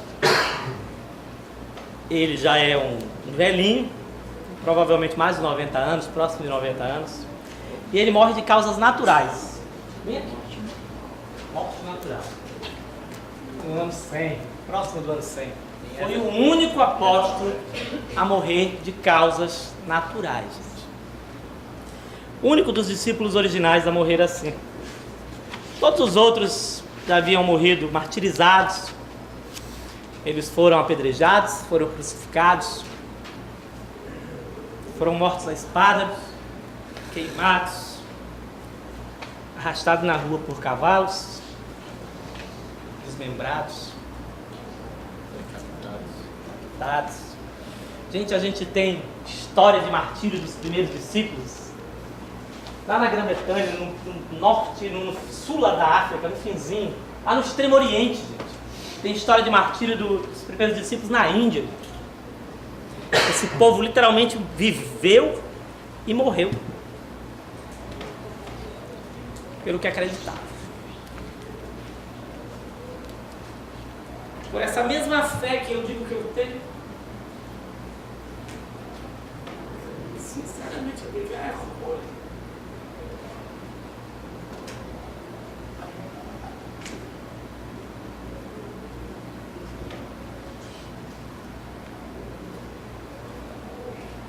Me envergonha de dizer que é a mesma fé que eu tenho.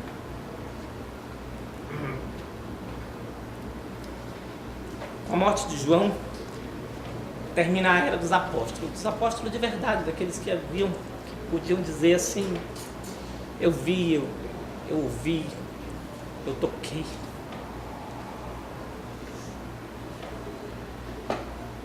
Não é a última pessoa que podia dizer isso. Terminou a era dos apóstolos e começou um novo tempo. Começou o tempo daquelas pessoas que Jesus ousa chamar de mais felizes ainda. Porque ele diz assim: mesmo que eles não tenham tocado, eles conseguem crer. Mesmo que eles não enxerguem, eles conseguem ver pelos olhos da fé. E do mesmo modo que os primeiros aí são pessoas dispostas a viver e a morrer pelo que acreditam. Acabou a era dos apóstolos, começou um novo tempo. Começou o nosso tempo, gente. O meu, o seu, o seu. É a nossa vez.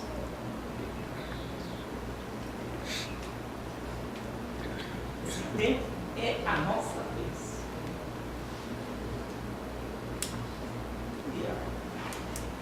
Muitas coisas que foram ditas por esse povo, mesmo convocação, mesmo clamor, ecoa pra gente.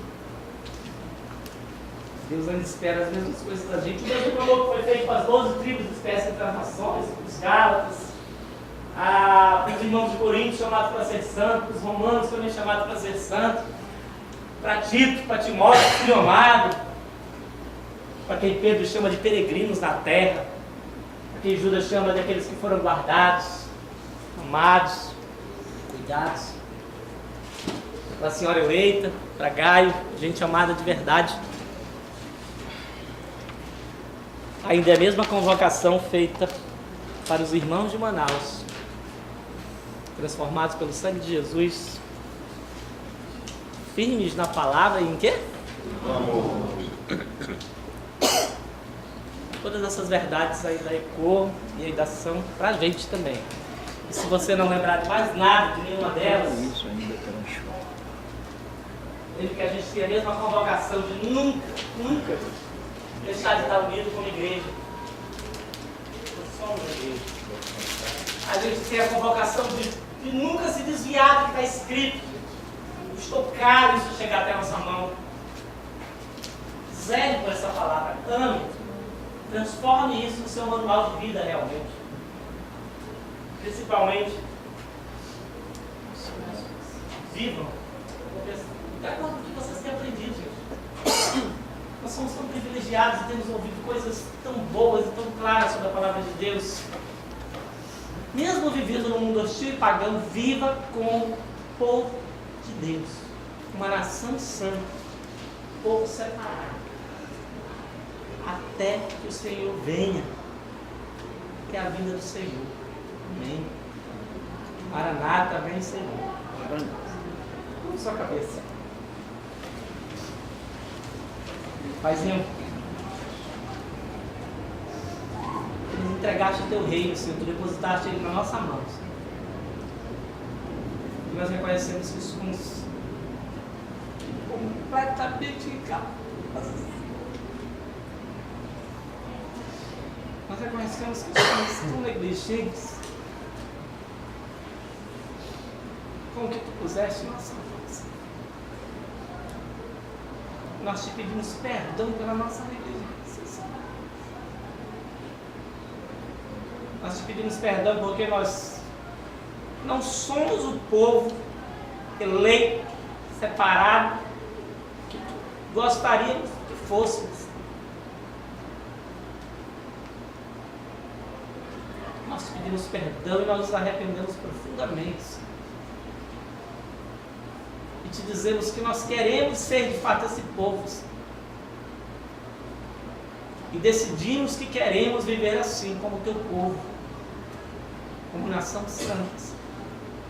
As palavras que nós ouvimos aqui durante essas semanas não caiam, Senhor, no esquecimento, mas que nós saibamos que nós somos chamados para ser teu povo, que nós saibamos que essa é a nossa vez e que nós vivamos de fato dignos de sermos chamados teus filhos. Em nome de Jesus. Amém. Deus abençoe vocês.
O que valem nossos esforços perante Deus para nos tornarmos aceitos por Ele?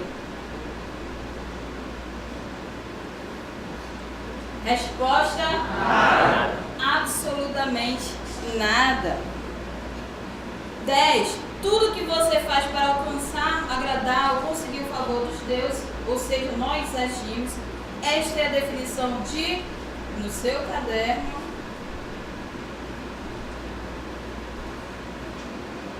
gente, olha para mim pensando que eu vou dar resposta. Resposta: religião. 11. O que Deus fez através de Cristo Jesus para nos alcançar e resgatar, ou seja, Deus agiu.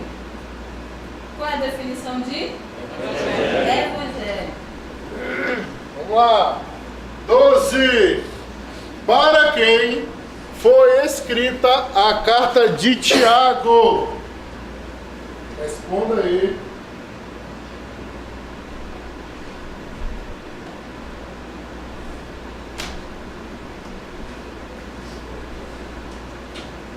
Para quem? Isso, Deus das diásporas, 12 tribos espalhadas entre as nações.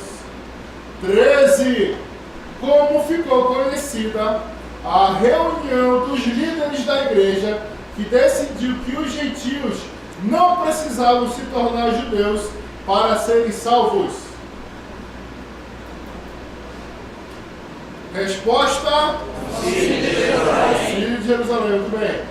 Certo ou errado agora você vai marcar aí, tá? Se tiver errado, coloca o certo. 14. A igreja da Antioquia da Síria se concentrava em alcançar os gentios, enquanto a igreja de Jerusalém se concentrava em alcançar os judeus. Responda aí no seu caderno, certo ou errado. Minha resposta é? Certo. 15. O tema da carta de Tiago é? Escreva aí.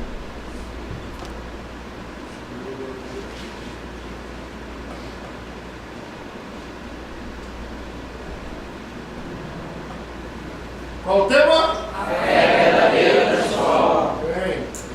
16. Qual o tema de 1º e 2º Tessalonicenses? Escreva aí.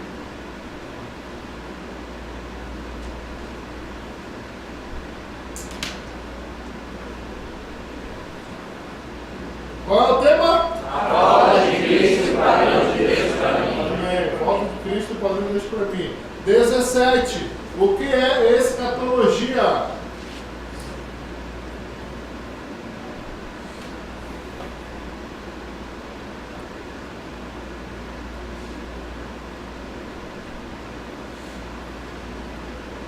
O que é escatologia? Estudo do fim dos tempos. 18. Qual o tema da primeira carta aos Coríntios?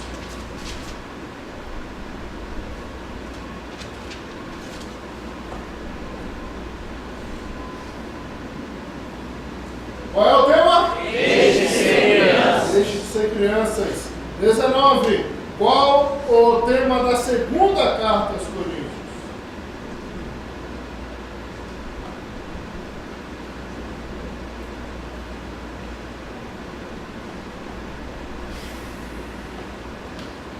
Qual é? Finanças e defesa do apostolado. Ok, 20. Lembrando que no céu não tem casamento nem na hora da prova, hein? Cada um no seu ali. 20. Qual o tema da carta aos Romanos, que é também o significado da palavra Evangelho? Escreva. Qual o tema da carta aos Romanos, que é também o significado da palavra Evangelho? Escreva.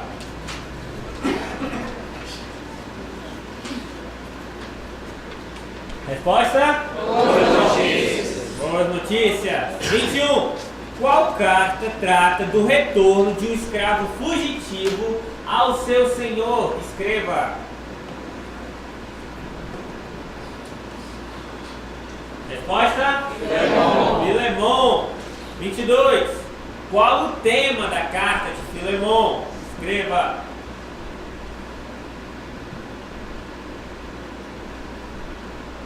Resposta? Todos são iguais. 23. O que é heresia? Escreva.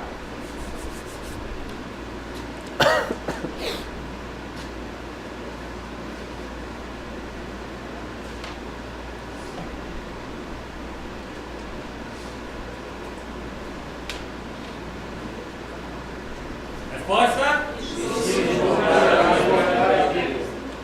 Ensino que contraria o ensino bíblico, ou ensino contrário à Bíblia. 24. O que significa cristologia?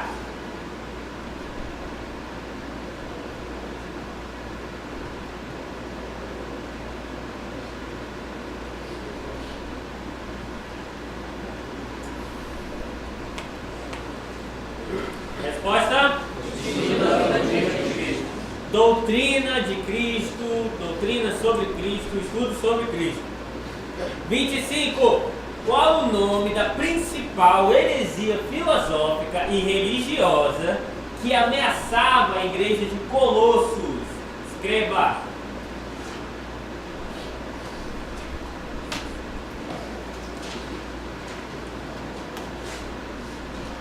Resposta? Gnosticismo. 26. Qual o tema da carta aos Efésios?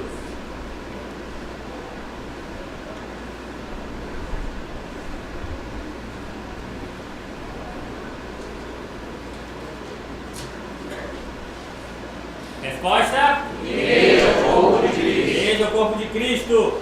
27.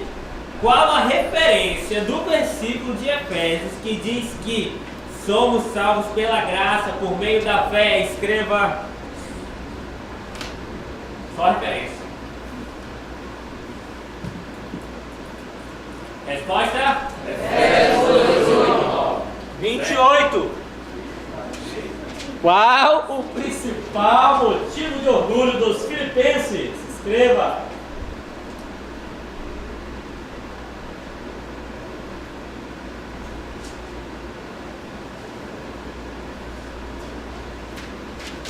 Resposta? Cidadania romana, o direito da cidadania romana, os seus direitos. 29. Qual o tema da carta aos filipenses? Escreva.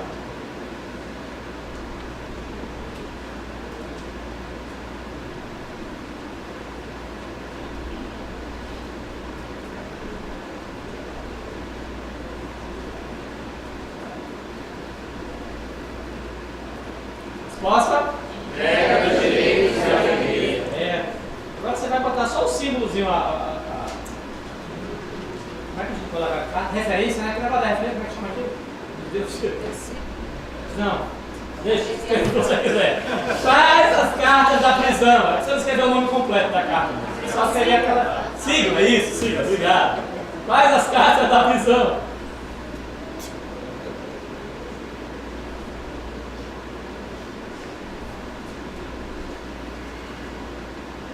Resposta? Não consegue botar isso na ordem, né? Vamos lá. Colossenses, Filemon, Efésios e Filipenses. Número 31. Qual é o nome da ilha onde Paulo deixou Tito como supervisor? Escreva.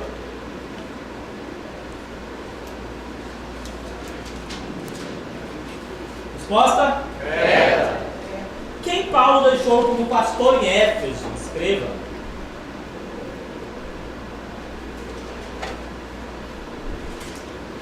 Resposta? Timóteo. Qual o tema da carta de Paulo a Tito? Escreva.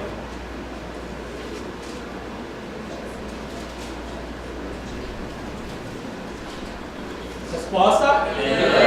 34. Qual o tema da primeira carta de Paulo a Timóteo?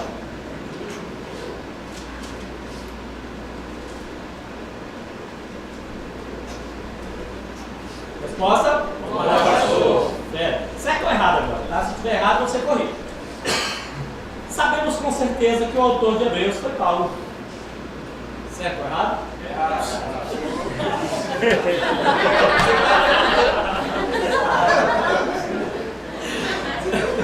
Ok, a resposta é? Quem foi o autor de Hebreus? Número 36. Qual o tema da carta aos Hebreus? Escreva.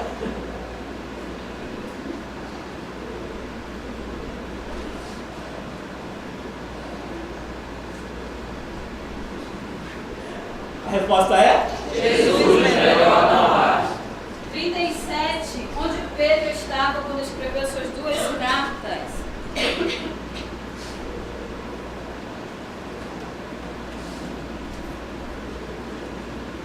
Resposta?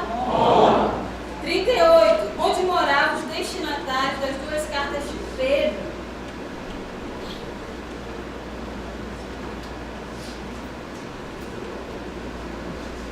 Resposta? Ásia Menor. Norte da Ásia Menor. 39. Qual o tema de 1 Pedro?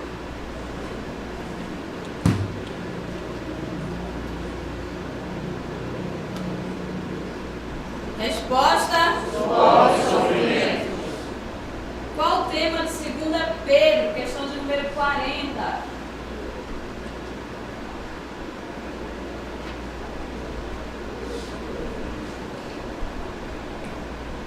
Resposta?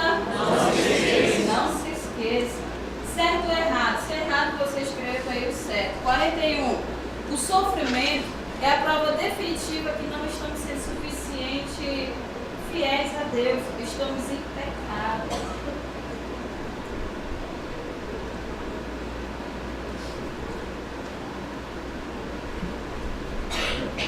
Resposta? Errado. Faz parte, né, da experiência humana na Terra. Se você colocou mais ou menos assim, dá certo. 42. Em qual carta estão registradas as últimas palavras de Paulo?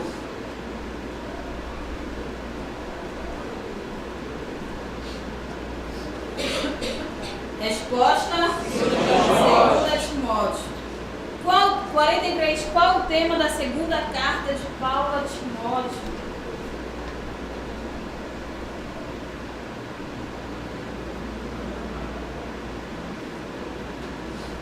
Resposta? Ai, agora a gente já está chegando quase aí na metade, né, pessoal? 44, dá aquele ânimo, né? 44. Qual o tema da carta de Judas?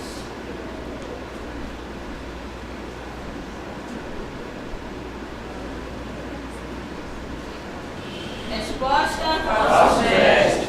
45. Qual o nome do general romano que destruiu Jerusalém e o templo?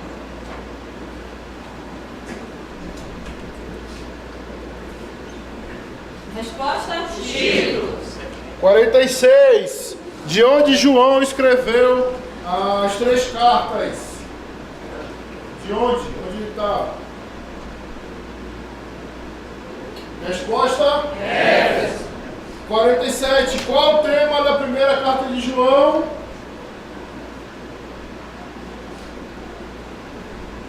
Qual o tema? Amor. Qual o tema da segunda carta de João? Amor. Escreva aí.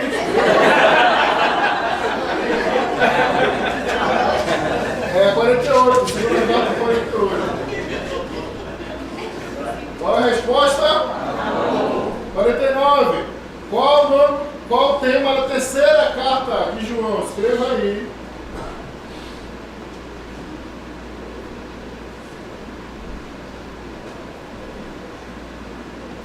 Qual o tema? 50, mais conhecida como a última. Qual o tema de Apocalipse? Escreva aí. Qual é o tema? Muito bem, agora a gente vai fazer, olha só, um momento tão aguardado para aqueles que fizeram. Some aí seus pontinhos, tá? Vai passar o tablet no final, você vai vir no tablet, voltar aqui. Auxiliares voltar com o tablet. Você vai colocar no tablet a quantidade de acertos que você fez, tá? Mesmo que esteja lá marcado de 0 a 100, coloque só a quantidade de acertos que você teve na prova, tá bom?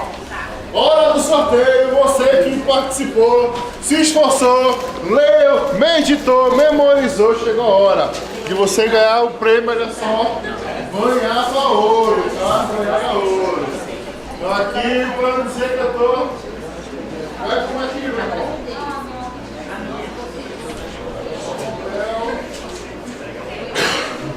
E o ganhador, aquela pessoa que vai levar o prêmio para casa é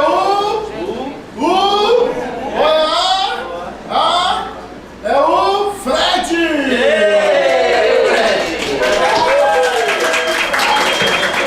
Parabéns aí, Fred! Vem pegar aqui, Fred, teu prêmio. Foto ali, ó, foto ali, ó, aê! Um tchau pra câmera ali, ó, aê! Parabéns! Parabéns! Vamos fazer um círculo bem grande. Vamos lá, larga suas coisas aí do jeito que elas estão, tá bom? Largue todo o seu material aí. Vamos fazer um círculo aqui bem grande, a gente vai finalizar a nossa aula agora. Bom, deixa o tab, se você está preenchendo aí a sua nota, deixa ela para daqui a pouco, você preenche daqui a pouco, tá? Poste na parede, poste aqui, exatamente, vamos lá, todo mundo junto. A gente vai terminar esse negócio fazendo o que a gente mais fez nessa aula. Tá, vou celebrar.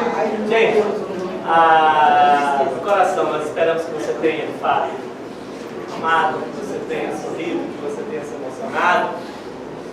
Mas, acima de tudo, a gente espera que você tenha aprendido muito, que Deus tenha, de fato, falado com você nesses dias. Que você não pegue tudo que você aprendeu e põe embaixo do tapete, não. Que você transforme isso em ação, em transformação de vida. Tá? É o desejo do nosso coração e a gente vai concluir fazendo os nossos gestos para ver se você realmente sai daqui, lembrando toda a sequência, e eu só vou apoiar, tá? O negócio é só apoiar você. 1, 2, 3.